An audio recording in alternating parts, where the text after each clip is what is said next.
오늘의 주요 뉴스입니다. 사전 녹화한 윤석열 대통령의 신년 대담이 오늘 밤 방송됩니다. 집권 3년차 국정 운영 방향과 김건희 여사 논란 등에 대한 입장을 밝힐 예정입니다.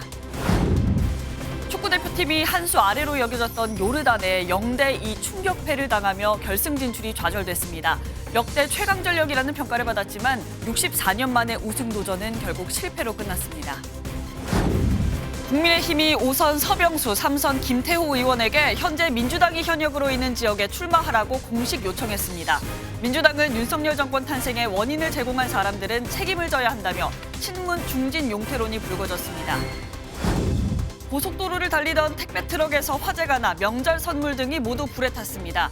중부 내륙 고속도로에서는 화물차가 추돌해 1명이 다쳤습니다. 올해 설 연휴에 우리 국민 절반 이상이 이동할 것으로 예상됐습니다. 귀성길은 설 전날 오전, 귀경길은 설 다음 날 오후가 가장 혼잡할 걸로 전망됩니다. 오늘 전국이 대체로 흐린 가운데 강원 지역은 아침까지 눈이 내리겠습니다. 수도권은 밤부터 미세먼지 농도가 나쁨 수준을 보일 전망입니다. 시청자 여러분 안녕하십니까? 윤석열 대통령의 신년 대담이 오늘 밤 미니 다큐멘터리 형식으로 공개됩니다. 이번 대담에서 윤 대통령은 집권 3년차 국정운영 방향과 함께 김건희 여사와 관련된 입장을 밝힐 예정입니다. 첫 소식 김민수 기자가 보도합니다. 윤석열 대통령의 신년 대담은 오늘 밤 10시 방송됩니다. 특별대담 대통령실을 가다라는 제목으로 100분 분량입니다. 윤 대통령은 앞서 지난 4일 대통령실에서 신년 대담을 녹화한 바 있습니다. 이번 대담에서 윤 대통령은 정치, 경제, 외교 등 다양한 분야에 걸쳐 집권 3년차 국정운영 방향을 밝힐 예정입니다. 특히 김건희 여사와 관련한 논란에 윤 대통령이 처음 입장을 밝히는 자리라 주목됩니다. 대통령실은 그동안 재미교포 목사가 김 여사 선친과의 인연을 내세워 영부인에게 접근한 뒤 불법 촬영한 것이란 입장을 밝혀왔습니다. 윤 대통령은 또 최근 국민의힘 한동훈 비상대책위원장과 정면 충돌 사태를 부른 공천 논란 등에 대해서도 언급할 것으로 알려졌습니다. 대통령실은 윤 대통령이 녹화 당시 별도 자료 없이 그간의 생각을 얘기했으며 녹화장에는 프롬프터도 설치되지 않았다고 전했습니다. 오늘 대담은 윤 대통령이 대통령실 청사 내부를 직접 소개하는 형식으로 제작되는 것으로 알려졌습니다. 그동안 부분적으로만 살펴볼 수 있었던 용산 집무실 내부가 처음으로 공개될 것으로 보입니다. MBN 뉴스 김민수입니다.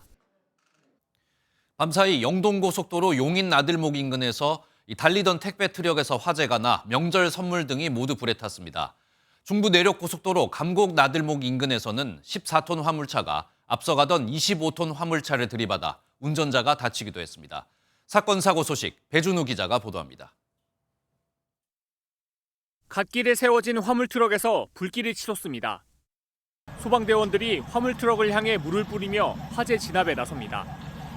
오늘 새벽 1시 50분쯤 영동고속도로 용인 나들목 인근에서 달리던 14톤 택배 트럭에서 불이 났습니다.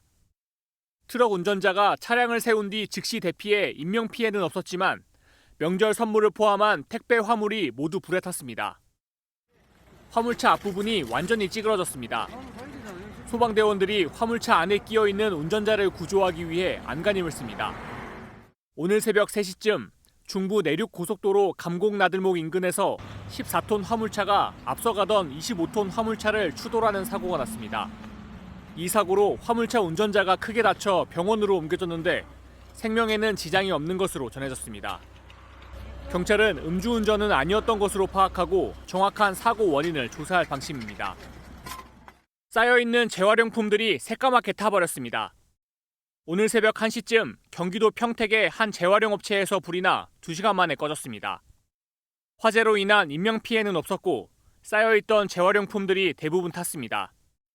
경찰과 소방당국은 업체 외부에 쌓아둔 물품들에서 불이 시작된 것으로 보고 정확한 화재 원인을 조사할 예정입니다. MBN 뉴스 배준우입니다.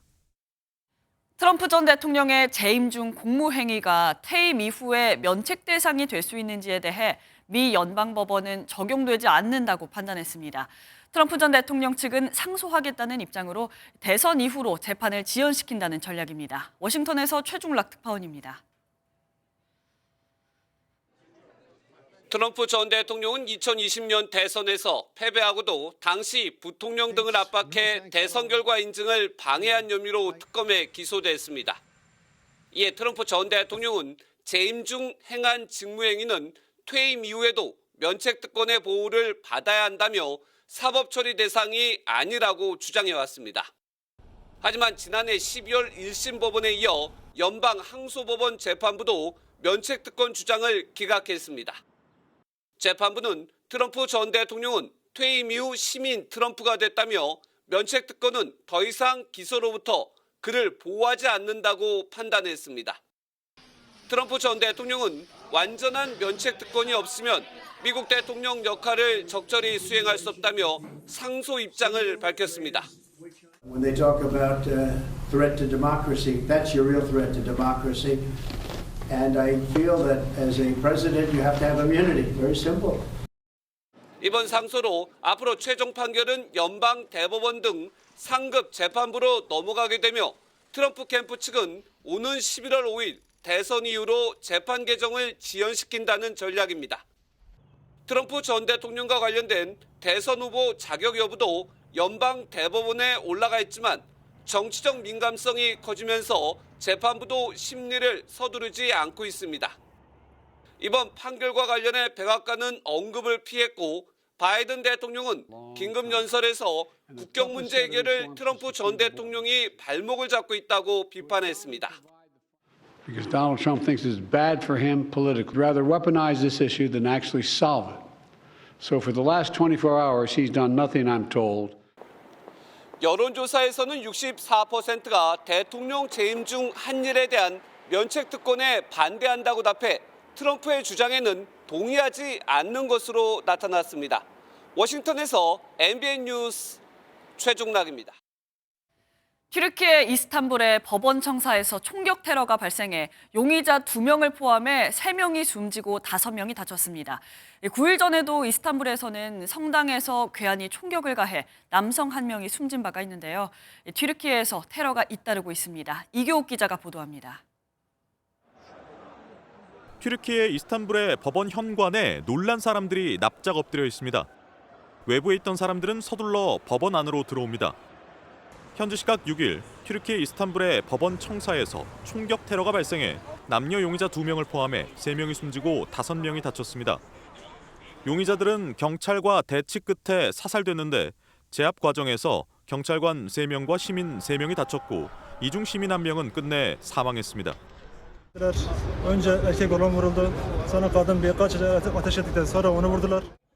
튀르키예 정부는 이들이 미국과 유럽연합 등이 테러 조직으로 분류한 급진 좌파 단체 소속이라고 밝혔습니다. 에르도안 대통령은 테러 엄단 의지를 밝혔습니다.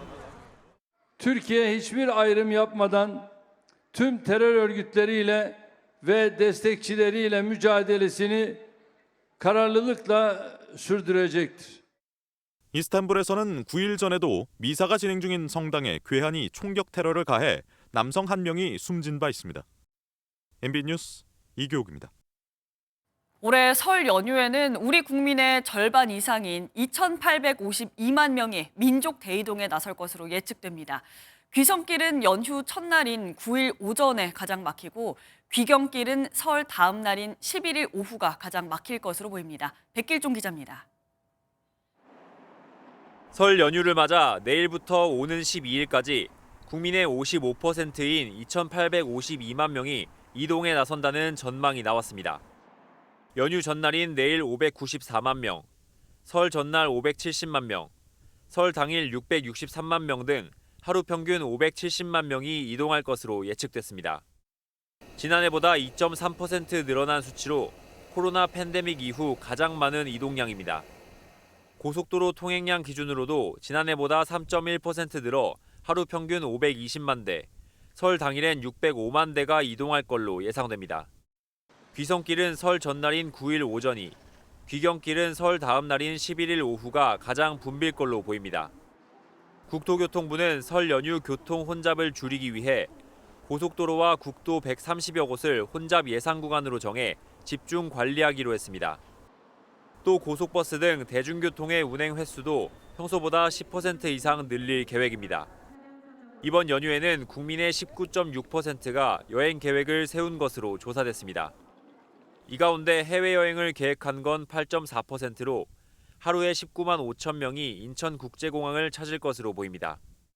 역시 코로나 팬데믹 이후 최고치입니다.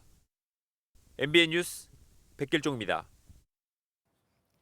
오늘 하루 중요한 일정을 소개해드리는 굿모닝 오늘입니다. 어떤 일정이 있는지 함께 살펴보겠습니다. 한동훈 국민의힘 비상대책위원장이 한국프레스센터에서 진행하는 관훈클럽 초청토론회에 참석합니다. 준연동형 비례대표제 유지와 정치개혁 총선 공약을 포함해 전국 현안에 대한 질문이 이어질 것으로 보입니다. 더불어민주당이 최고위원회의에서 범야권 통합형 비례정당 창당을 위해서 박홍근 전 원내대표를 추진단장으로 추인합니다. 박홍근 단장은 진보진영 군소정당들과 비례대표, 지역구 후보 공천을 포함해 구체적인 선거 연대 방식을 협의할 예정입니다. 개혁신당과 새로운 미래, 새로운 선택 등 제3지대가 한자리에 모여서 통합 방안을 협의합니다. 이들은 우선 지역구와 비례대표 후보자를 함께 심사하는 통합공천관리위원회 구성안을 논의할 것으로 보입니다. 지금까지 굿모닝 오늘이었습니다. 대전의 한 금은방에서 금반지를 사는 척 한번 껴보겠다더니 반지를 낀 채 그대로 도망친 50대 남성이 붙잡혔습니다. 추격하던 형사의 눈썰미에 고속버스가 출발하기 바로 직전 극적으로 체포됐습니다. 이 모습이 카메라에 생생히 잡혔는데요. 김영현 기자가 보도합니다. 한 남성이 금은방에서 금반지를 껴보더니 계산해달라며 신용카드를 건넵니다. 주인이 카드를 받아 결제하려고 했더니 정지된 신용카드로 뜹니다. 잠깐 나갔다 오겠다는 남성. 5분 있다 다시 돌아와서는 이번엔 더 큰 금반지를 보여달라고 합니다. 200만 원 상당의 금반지를 건네받은 남성은 손가락에 낀 채 그대로 도망칩니다.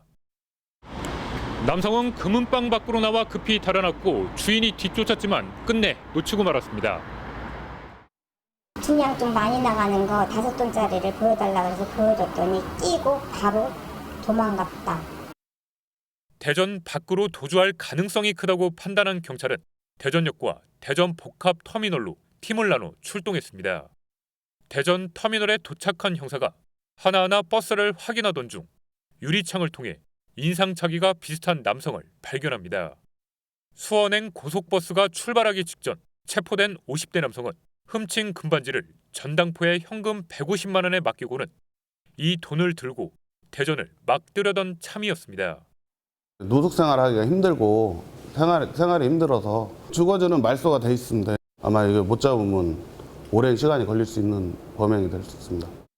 비슷한 전과 이력이 있는 남성은 출소 10개월 만에 또다시 처벌을 받게 됐습니다. MBN 뉴스 김영현입니다. 인천에 있는 현대제철 공장에서 폐기물 처리 수조를 청소하던 작업자 7명이 쓰러졌습니다. 가스에 의한 질식으로 추정되는 가운데 한 명은 안타깝게 숨을 거뒀습니다. 보도에 노승환 기자입니다. 인천 현대제철 폐기물 처리 수조에서 작업자 7명이 쓰러졌다는 신고가 119에 들어왔습니다. 구급대가 왔을 때 한 명은 심정지 상태였고 6명은 의식이 흐리고 숨을 잘 못 쉬었습니다. 이들이 들어간 처리 수조에는 불산과 질산 찌꺼기가 있었고 질식 위험이란 표지가 붙어 있습니다. 작업자들은 방독면을 쓰지 않고 폐기물 수조 안에 있던 찌꺼기를 제거하려다 쓰러진 것으로 전해졌습니다. 가스에 의한 질식으로 추정되는 작업자는 병원에서 결국 숨졌습니다. 다만 작업자들이 방독면 착용 등 수칙을 위반했는지 부주의나 어떤 다른 이유로 유독가스가 순식간에 퍼졌는지 등은 확인이 필요합니다. 사고 현장은 중대재해처벌법 적용 대상이지만 사망자와 부상자가 모두 외주업체 직원들이어서 과실과 책임 소재도 더 따져봐야 합니다. 중부고용노동청은 급히 인력을 투입해 조사에 들어갔습니다.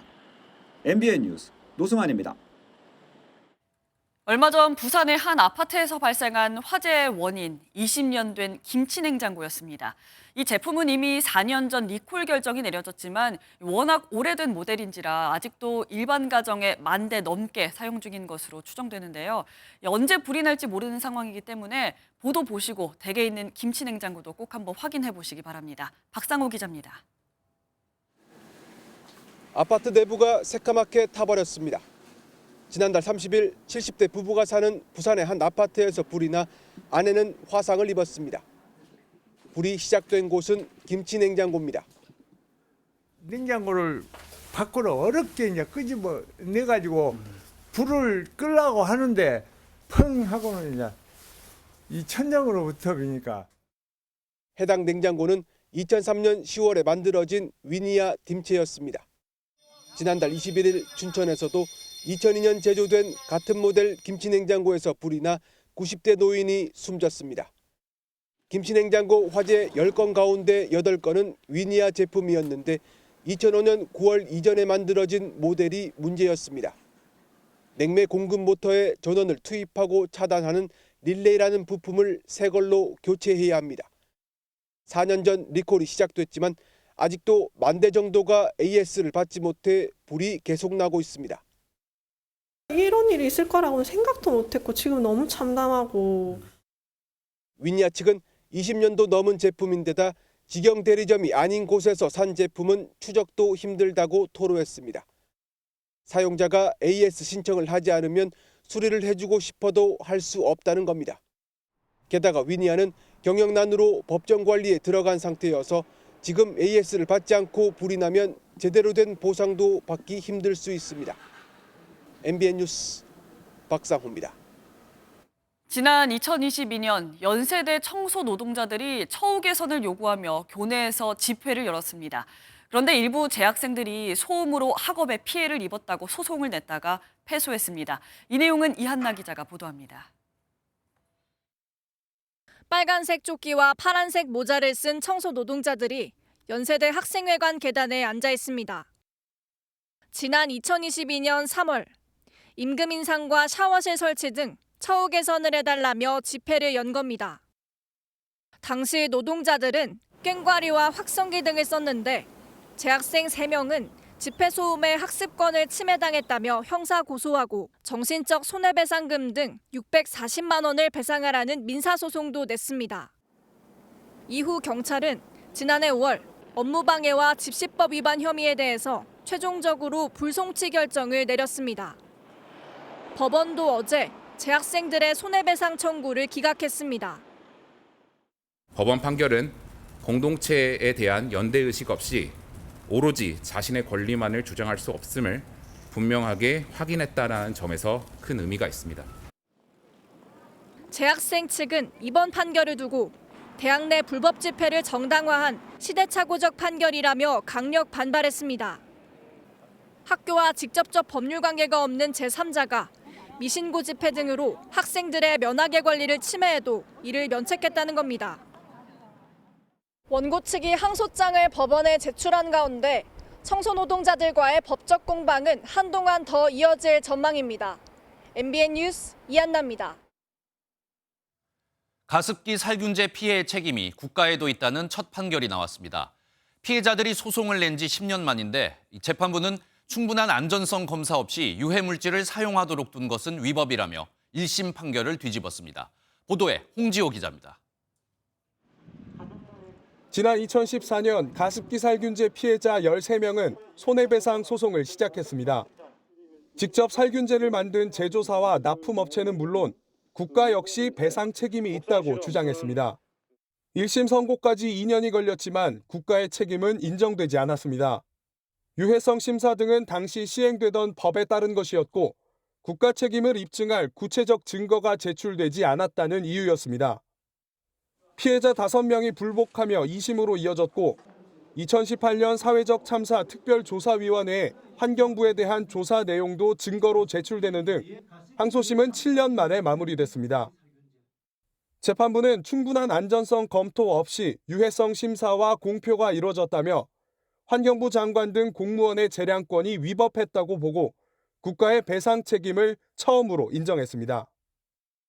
다만 이미 위자료 성격의 돈을 지급받은 부분이 있어 5명 중 3명에게만 300에서 500만 원의 위자료를 지급하라고 판단했습니다. 보상을 받는 것을 지원하는 그런 수동적인 존재가 아니라 피해자에게 배상을 해야 될 법적 책임이 있다는 것을 법원이 확인했습니다. 시민단체는 고통받은 시간을 보상하긴 너무 부족하다며 국가가 책임감을 가지고 대책 마련에 나서라고 목소리를 높였습니다. 다른 가습기 살균제 피해자 300명이 제조업체와 국가를 상대로 낸 소송은 현재 1심이 진행 중입니다. MBN 뉴스 홍지호입니다. 가습기 살균제 사태 이후 물을 끓여 수증기를 내보내는 가열식 가습기 찾으시는 분들 많으신데요. 이 살균 효과가 있고 따뜻한 가습이 가능하지만 제품이 넘어지면 뜨거운 물에 데이는 화상사고 가능성이 큽니다. 특히 아이들이 크게 다칠 수 있어 주의가 필요합니다. 박통일 기자입니다. 피부가 벌겋게 달아올랐고 물집이 벗겨진 곳에는 피가 보입니다. 가습기를 쓰다 화상을 당한 유아의 사진입니다. 실내 습도가 40% 밑으로 내려가는 겨울철. 가습기 화상은 빈번하게 발생하는 사고입니다. 소아를 키우시는 부모님들은 대부분 가열식 가습기를 많이 사용하시게 되는데 특히 이제 건조한 시즌인 가을부터 봄까지 많이 사용하시게 되고 환자들도 그에 비례해서 증가하는 편입니다. 가열식 가습기는 물을 끓여 수증기를 내보내는 방식으로 물 온도는 최대 100도씨에 달합니다. 잘못 건드리면 물이 쏟아져 화상을 입을 수 있는데 특히 영유아에 주의가 필요합니다. 소비자원에 최근 4년간 접수된 가열식 가습기 화상 사고 가운데 77%는 만 6세 이하 영유아에게 발생했습니다. 조사한 21개 제품 모두 넘어졌을 때 수증기 누수가 발생했는데 화상 위험을 알리는 주의 표시가 미흡한 제품도 있었습니다. 내솥 전체를 가열하는 밥솥형 제품은 유출되는 물의 온도가 97도에서 100도씨로 매우 높아 영유아의 피부에 닿을 경우 심각한 화상을 입을 우려가 있습니다. 소비자원은 영유아의 손이 닿지 않는 곳에 가습기를 두고 콘센트 선도 노출되지 않도록 주의하라고 당부했습니다. MBN 뉴스 박통일입니다.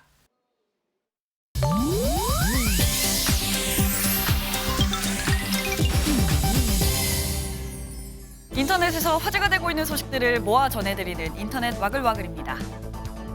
대한민국을 대표하는 범죄 액션 영화 범죄도시 4의 인터내셔널 예고편이 베를린 영화제 SNS를 통해서 현지 시간 5일에 최초 공개됐습니다. 예고편에서는 베일을 벗은 괴물 형사 마석도의 한층 더 업그레이드된 복싱 액션이 나오면서 관객들에게 시원한 쾌감을 예고했는데요. 또 새로운 빌런 백장기와 다시 돌아온 신스틸러 장이수, 또 다른 빌런 장동철까지 가세해 기대를 높이고 있습니다. 범죄도시4는 제74회 베를린 국제영화제 베를리날레 스페셜 갈라 부문에 공식 초청돼 첫 선을 보일 예정인데요. 국내에서는 상반기에 개봉을 준비 중입니다. 3편까지 누적 관객 수 3천만 명에 이어서 또다시 1,000만 기록을 세울지 주목됩니다. 얼음덩어리로 가득한 물에 범고래들이 옴짝달싹 못하고 갇혀 있습니다. 이곳은 일본 홋카이도 최동단 라오스인데요. 어린 고래를 포함해 모두 10마리가 얼음물에 갇혔습니다. 10m도 되지 않는 좁은 구멍으로 머리를 내밀고 필사적으로 호흡하고 있는 모습이 매우 힘들어 보이는데요. 현지 보도에 따르면 어제 마을 주민들의 신고를 받고 구조대가 출동했지만 바다가 워낙 단단하고 두꺼운 유빙으로 뒤덮인 상태여서 접근하는 것조차 쉽지 않았다고요. 고래들은 잠시 수면으로 올라왔다가 바닷물로 새로운 유빙이 만들어지면서 길을 잃은 것으로 추정되고 있는데 스스로 탈출할 때까지 기다리는 수밖에 없다고 하네요. 8년을 공들여 제작한 성냥개비 에펠탑이 가장 높은 기록을 세우고도 기네스북 등재에 실패한 사연이 알려졌습니다. 그 이유 바로 유황머리가 없는 성냥을 사용했기 때문입니다. 외신에 따르면 프랑스에 거주 중인 리샤르 플로 씨는 8년간 4,200시간을 들여 지난달 초 7.2m 높이의 성냥 에펠탑을 완성했는데요. 이 과정에서 유황머리를 일일이 제거하는 번거로움이 싫어서 아예 머리가 없는 성냥 몸통만 구입해 작업을 했다고요. 플로 씨는 종전 세계 기록인 6.53m보다 높이 제작해 당연히 기록을 갈아치울 거라고 생각했는데 하지만 기네스북 심사위원단은 시중에서 판매하는 성냥으로 만든 게 아니라는 점에서 기록을 무효 처리했다고 하네요. 인터넷 와글와글이었습니다.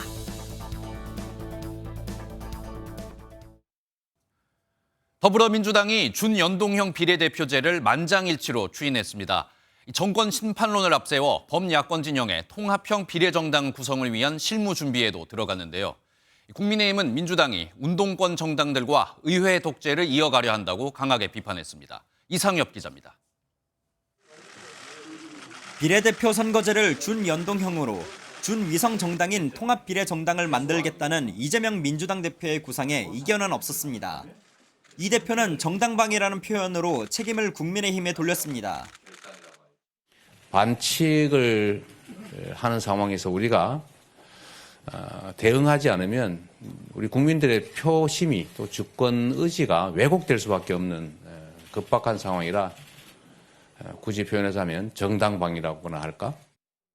사실상 위성정당 창당이라는 비판에도 적극적으로 반박했습니다. 제3당 중에서 주요 정당들이 함께하는 방향으로 그 통합비례정당을 구성할 생각입니다. 민주당은 방침이 정해진 만큼 이른 시일 안에 모든 정당과 정치단체와 통합비례정당 구성을 논의할 예정입니다. 국민의힘은 민주당이 통합비례정당이라는 말장난으로 국민을 속이고 있다며 강하게 비판했습니다.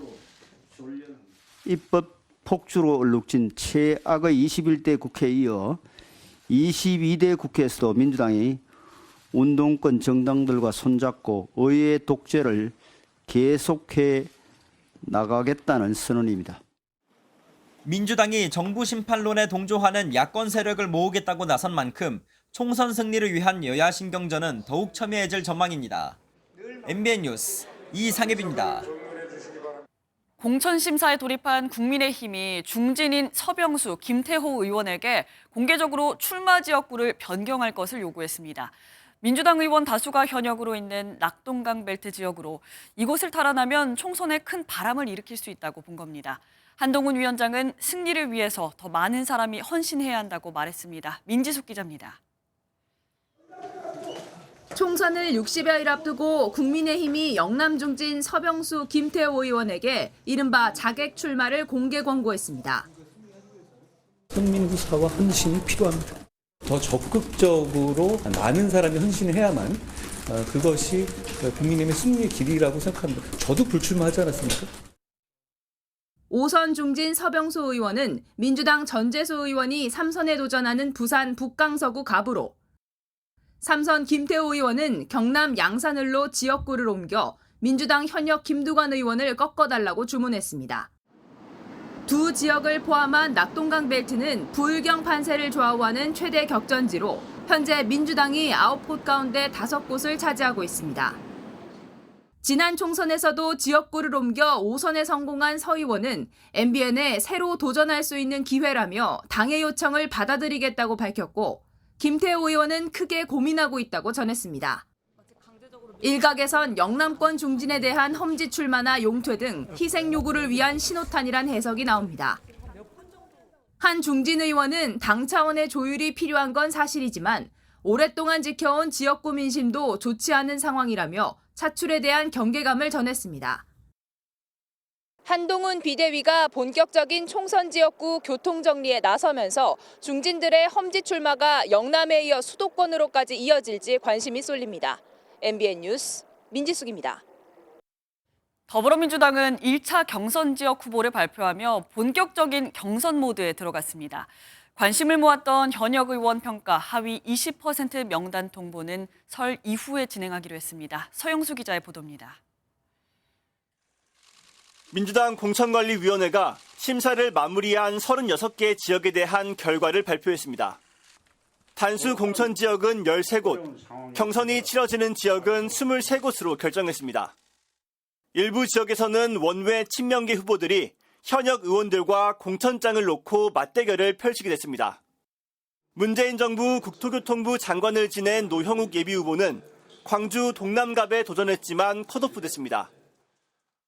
본의 아니게 윤석열 검찰 정권의 탄생의 원인을 제공하신 분들 역시 책임 있는 자세를 보여주시기 바랍니다.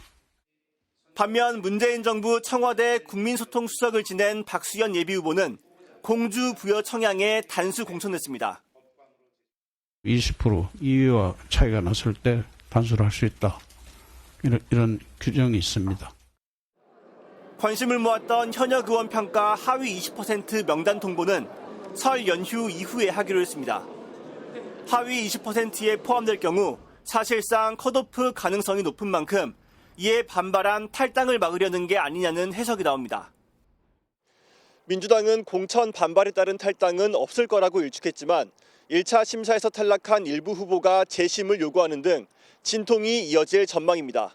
MBN 뉴스 서영수입니다.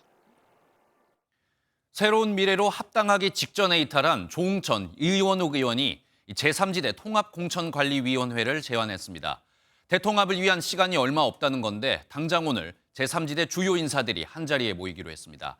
불가능해 보였던 통합이 다시 불붙을 수 있을지 관심입니다. 표선우 기자입니다. 조응천, 이원욱 무소속 의원이 제3지대 대통합을 위해 제시한 카드는 통합공천관리위원회 구성입니다. 빅텐트 구성의 가장 큰 걸림돌이 공천 문제인 만큼 대통합 직후 개혁신당과 새로운 미래가 각각 2명, 새로운 선택과 원칙과 상식 각각 1명 등으로 공관위를 꾸리자는 겁니다. 빅텐트 정당을 만들라고 하는 것, 그리고 그것을 조기에 실현하라고 하는 것은 저는 국민의 요구가 굉장히 강하다고 생각합니다. 제3지대 나머지 정당들도 여기에 대해서 적극적 화답이 있으리라고 예상을 하고, 구체적으로는 지역구와 비례대표 후보를 통합 심사하고 비례대표 후보 개방형 경쟁 명부제 방식 채택 등을 제언하며 최소 강령으로 최대 연합을 꾸리자고 강조했습니다. 또 제3지대 모두에게 새로운 사회계약으로 기본권 국가를 제안하며 평등, 포용 등 5대 핵심 가치도 밝혔습니다. 이준석 개혁신당 대표는 훌륭한 제안이라고 평가했고 새로운 선택도 긍정적으로 화답했습니다. 원칙적으로 찬성을 한다 이렇게 말씀드리고 더 세부적인 내용이나 이런 것들은 저희가 모이게 되면은 또 듣고 거기에 따라서 다음 단계를 밟아 나가는 것. 또 다른 큰 축인 새로운 미래 핵심 관계자도 구체적 내용은 자리에서 조정해야겠지만 참여하지 않을 이유가 없다고 답하며 통합의 가능성을 보이기도 했습니다. 제3지대 주요 세력들은 오늘 오후 한자리에 모일 예정입니다. 통합이 불가능해 보였던 빅텐트 구성이 다시 한번 불붙을지 관심이 쏠립니다. MBN 뉴스 표선우입니다.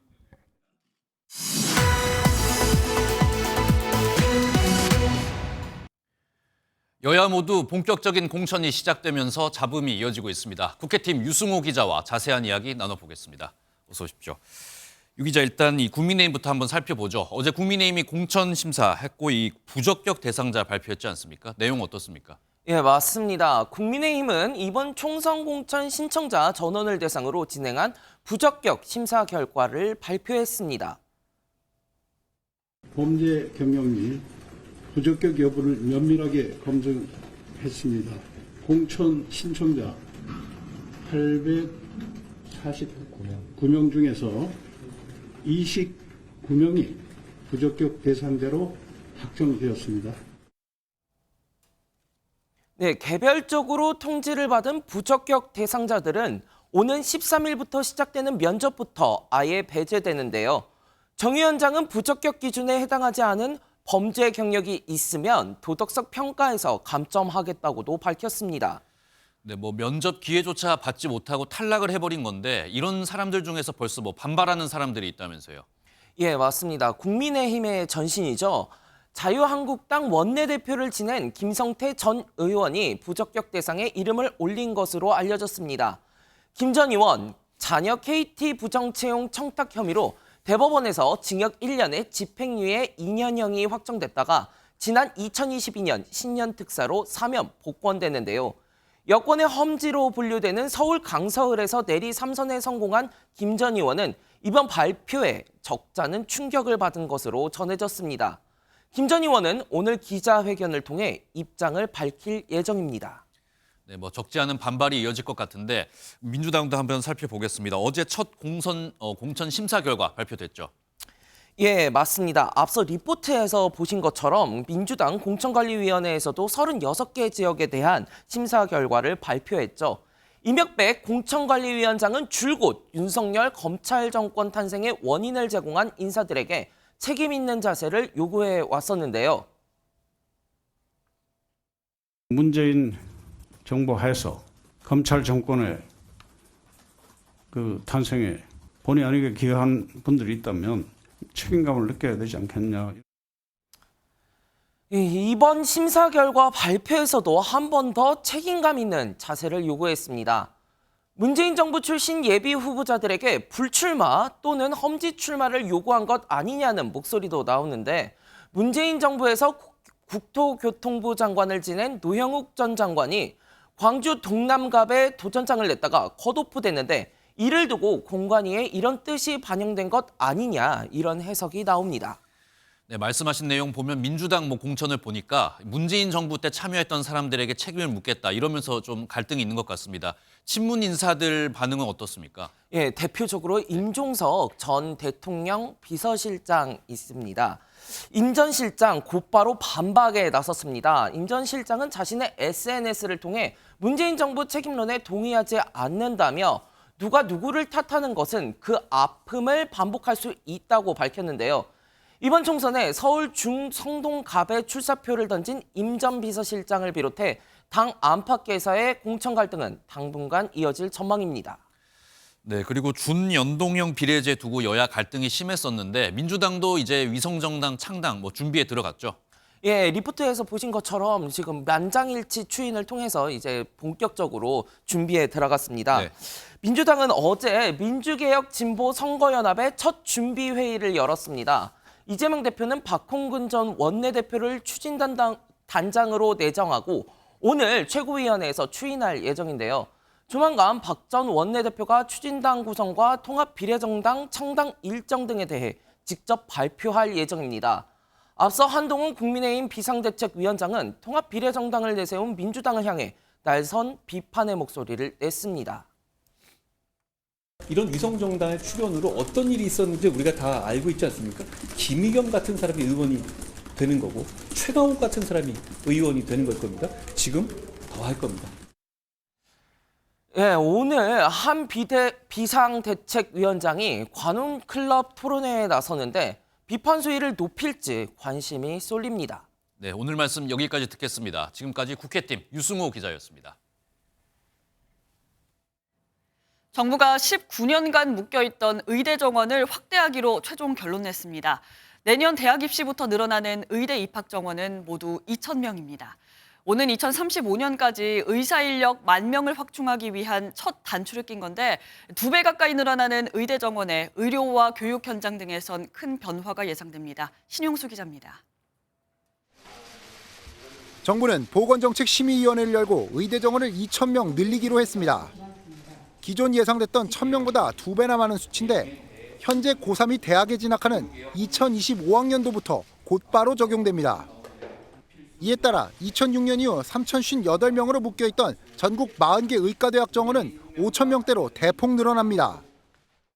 정부는 의대 정원 확대를 통해 2035년까지 최소 10,000명의 의사를 더 충원하겠다는 계획입니다. 6년제인 의대 특성상 이번에 늘린 정원을 최소 5년간 유지해야 가능한 인원입니다. 이번에 늘어나는 의대 정원은 비수도권 의대에 집중적으로 배정하겠다는 게 정부의 방침입니다. 정원이 40명 이하인 지방의 미니의대 중심으로 숫자가 대폭 늘어날 전망입니다. 각 대학의 제출 수요와 교육 역량, 소규모 의과대학의 교육 역량 강화 필요성, 지역 의료 지원 필요성 등을 다각적으로 고려할 것입니다. 특히 각 비수도권 의과대학에 입학 시 지역 인재 전용으로 60% 이상이 충원되도록 설 연휴 직전에 그것도 예상치를 뛰어넘는 규모를 확정한 건 그만큼 대통령실과 정부의 의료개혁에 대한 의지가 확고하다는 의미로 받아들여집니다. 윤석열 대통령도 지난 19년 동안 인원을 동결해온 만큼 대폭 확대가 불가피하다고 강조했습니다. 국민의 건강과 생명을 지키기 위해 의사 인력 확대는 더 이상 늦출 수 없는 시대적 과제입니다. 의료계 반발과 관련해 정부는 의사들이 파업을 강행할 경우 업무 개시 명령 등을 통해 단호하게 대응하겠다는 방침입니다. MBN 뉴스 신용수입니다.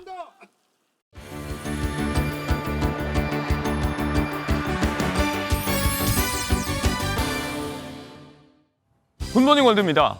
세계적인 캐릭터 헬로키티가 탄생 50주년을 맞았습니다. 마니아들을 열광케 하는 키티의 강력함은 뭐니뭐니 해도 귀여움인데요. 그 50주년을 기념하는 전시가 영국에서 열렸습니다. 당신이 생각하는 귀여움의 모든 것이 바로 여기 있습니다. 영국 런던의 서머셋 하우스에서 열린 특별한 전시 이야기인데요. 탄생 50주년을 맞은 세계적인 캐릭터 헬로키티가 전시회장 곳곳에서 존재감을 뽐냅니다. 미니어처, 관련 제품 전시부터 몰입형 디스코장까지 다채롭게 준비되어 있고요. 이 밖에도 다양한 전시품들로 귀여움이 가진 여러 가지 면들을 조명하고 있습니다. And it's much more powerful than we give it credit for. So I hope that people will come to the show thinking they know what cuteness is, but go away with their mind blown. 큐트라고 이름 붙은 이번 전시는 오는 4월 14일까지 만나볼 수 있다고 하네요. 동장군이 미처 다 물러가지 못한 겨울, 야외 공연 관람은 아직 엄두가 안 나는 새벽인데요. 이런 공연이라면 어떨까요? 크레인에 매달려 들려주는 피아노 버티컬 프로젝트, 독일 뮌헨입니다. 어슴풀에 동이 트는 새벽 하늘에 피아노 한 대가 떠 있습니다. 10m 높이의 피아노와 함께 매달린 피아니스트가 아름다운 선율을 들려주는데요. 추운 날씨, 두꺼운 옷을 두르고 반쯤 누운 채 음악을 감상 중인 관객들의 표정이 꿈을 꾸는 듯합니다. 피아니스트 알랭 로슈가 직접 들려주는 이 곡의 제목은 봉지. 날마다 조금씩 달라지는 곡의 구성과 직접 녹음에 들려주는 자연의 소리를 통해 자연의 변화와 순환을 노래하고 있습니다. 봉지부터 하지까지 182일간 진행되는 프로젝트. 그 변화무쌍함을 매일 확인할 수 있다고 하네요.